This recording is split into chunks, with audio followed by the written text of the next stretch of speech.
True Detective Night Country Episode 5 was released early thanks to the Super Bowl and revealed many of the mysteries introduced in the previous episodes. We finally learned the meaning of the spiral sign and what Night Country meant. More details about Annie K's and Wheeler's cases were also uncovered. However, there are still many questions that need answers. Why did we see Blair, the lady from the crab factory, in the background of the scene in the laundromat? What is in the ice caves Danvers and Navarro were traveling to at the end of the episode? Who killed Annie K? Was it Hank, or did he tell the truth when he said he only moved the body? Why are different people or ghosts pointing at Navarro? Let's talk about the episode 5 and try to answer these questions with some theories.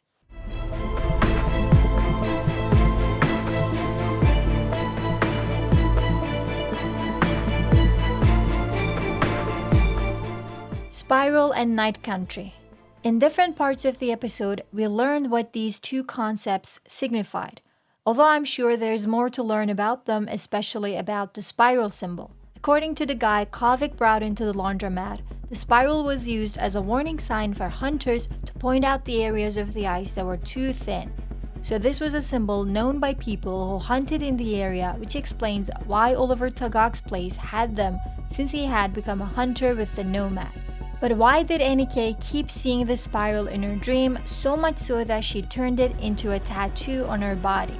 My guess is that she knew that this spiral warned people about the ice caves and she was looking for something in the ice caves as well. These places are called Night Country, and the whole mystery of the season will be traced back to the thing that is there. We now know that Annie died in one of the ice caves after finding something dangerous there. That's why Kate didn't want Danvers to find the place where Annie K died.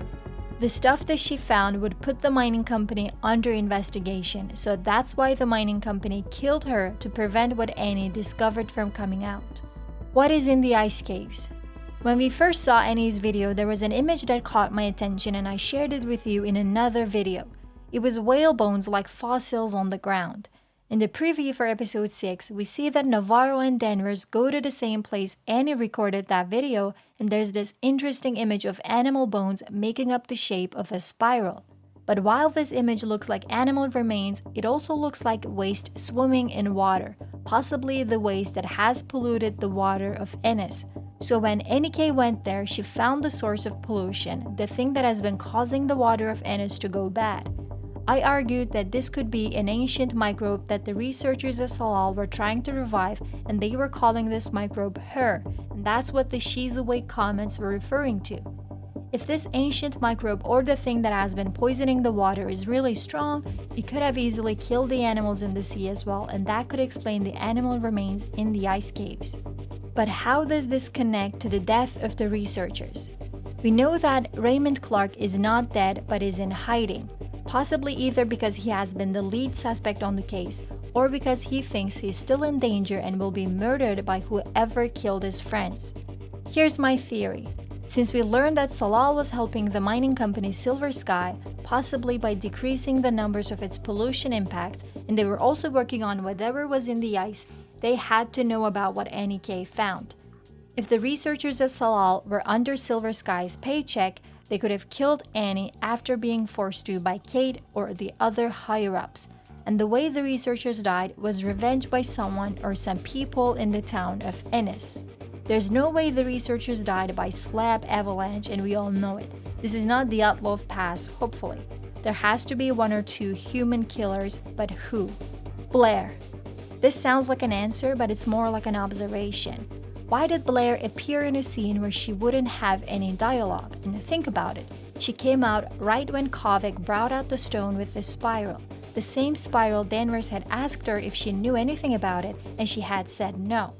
The fact that Blair showed up both here and in the earlier episodes but did not have any importance to the investigation made me remember season 1 and how we saw the Yellow King earlier but didn't know that he was the one responsible for the murders and the missing children. The same could be done here by showing us Blair in earlier episodes but revealing her as the killer in the finale.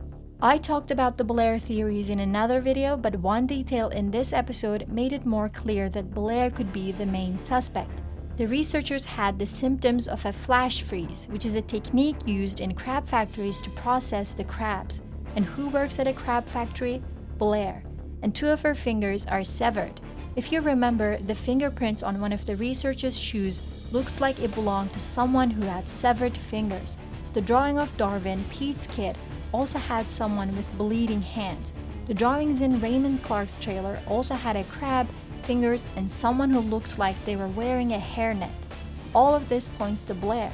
Since she was also a cleaner at Salal, she knew more about the researchers than she let on. She must have suspected that they killed Annika, and killing them in return was her revenge somehow. All of these clues also reference Sedna, the sea goddess. I already talked about her in detail in my previous videos, so I won't go into it again.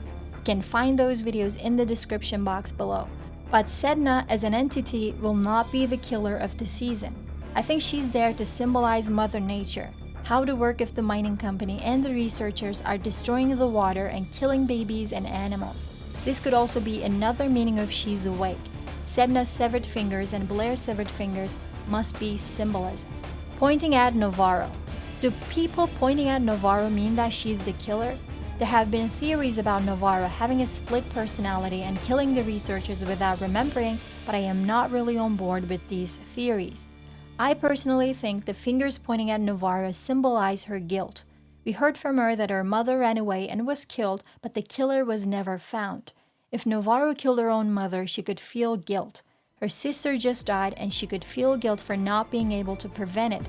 Annika died, Navarro couldn't find her killers, she could feel guilty about that as well. I feel like all of these people pointing at her are not really about the case but more about Navarro's mental state.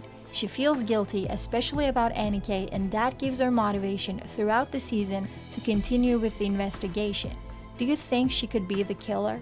Overall remarks. I cannot possibly finish this video without talking about what happened at the end. After feeling sorry for Hank for getting catfished, this episode turned everything around. He was ready to let his son kill him by pointing the gun at someone whom he knew Pete would want to protect.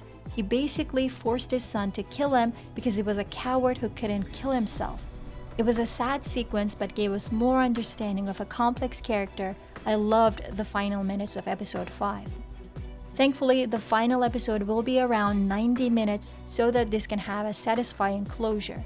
Right now, I'm not sure if Otis High suffered from the same thing that killed the researchers. Maybe they were all affected by the thing in the ice caves, let's call it an ancient microbe, but the final blow was done by a human killer, someone like Blair. We'll find out soon. Share your theories with me in the comments below. Don't forget to like and share this video. Subscribe to next season for more videos like this. See you soon.